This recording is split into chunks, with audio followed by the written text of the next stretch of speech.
सन्माननीय सदस्य सचिन अहिर साहेब यांनी 93च्या मार्फत हा प्रश्न उपस्थित केलेला आहे। याचं मूळ आपण थोडंसं 1-2 वर्ष आधीपासून मी सुरू करतो की तळेगाव चाकण शिक्रापूर हा रस्ता खरं म्हणजे केंद्राचा होता आणि 2024 साली हा रस्ता MSIDC ला वर्ग करण्यात आलेला आहे 30 वर्षासाठी।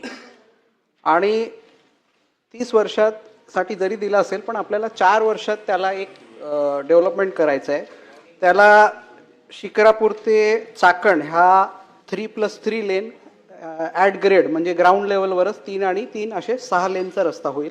तसंच चाकण ते तळेगाव हा ग्राउंड लेवलला 2+2 आणि एलिव्हेटेड 3+3 असा ह्या पूर्ण तिथे MSIDC डेव्हलप करणार आहे। पण त्याच्या प्रक्रियेला थोडासा वेळ लागणार आहे, म्हणून आपला जो मूळ प्रश्न आहे की त्याच्या प्रक्रियेला जो 4-5 महिने लागणार आहेत त्याच्या आधी काय करायचं, तर मला सांगताना आनंद होते की सन्माननीय लोकनेते अजितदादा यांनी तिथे जाऊन पाहणी करून प्रत्यक्ष याला तोपर्यंत MSIDC करेल त्याच्या आधी आपल्याला दुरुस्त करायचं। आपला जो मूळ प्रश्न होता की 2017-10-2025 नुसार 59,75,00,000 रकमेचं प्रशासकीय मान्यता प्रदान करण्यात आलेली आहे।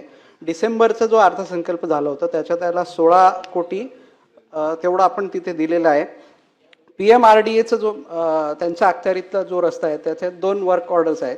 त्यातलं एक म्हणजे तळेगाव चाकण रोड ते श्री क्षेत्र देहूगाव याचं टेंडर प्रोसेस झालेलं आहे आणि 60 कोटी रुपयाची त्याची लागत होणार आहे। तसेच तळेगाव चाकण रोड ते खालुमरे ते सावरदरी रस्त्याचे कामाचे याची कार्यारंभाची आदेश आपल्याला 27/2/2026 रोजी दिलेली आहे आणि याचं 1 वर्षाचं लिमिट आहे। 1 वर्षाच्या आत हा PMRDने पूर्ण करण्याची तिथे आपण त्याच्यात नमूद केलेलं आहे।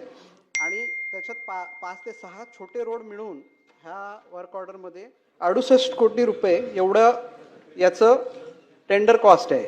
आणि ह्या कामाला याच्यातले 2 कामं जे आहेत PMRDचे एकाला 2 वर्षाची मुदत आहे आणि एकाला 1 वर्षाची मुदत आहे।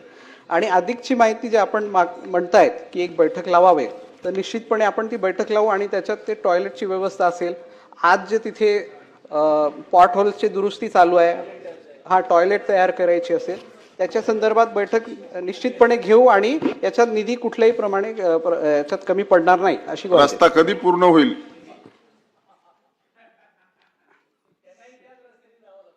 नाही साहेब, MSIDC जो करणार आहे त्याला 4 वर्षाचा कालावधी लागणार आहे आणि मे किंवा जून महिन्यात त्याला वर्क ऑर्डर मिळेल, कारण की आज टेंडर प्रक्रिया सुरू आहे। त्याची वर्क ऑर्डर त्याला तेव्हा मिळेल आणि जो एलिव्हेटेड रोड आहे त्याला 4 वर्ष लागणार, पण जो दुरुस्तीचा जो काम आहे त्याला 1 वर्ष, अर्ध्या पार्टला 1 वर्षाची मुदत आहे आणि अर्ध्या पार्टला 2 वर्षाची मुदत आहे।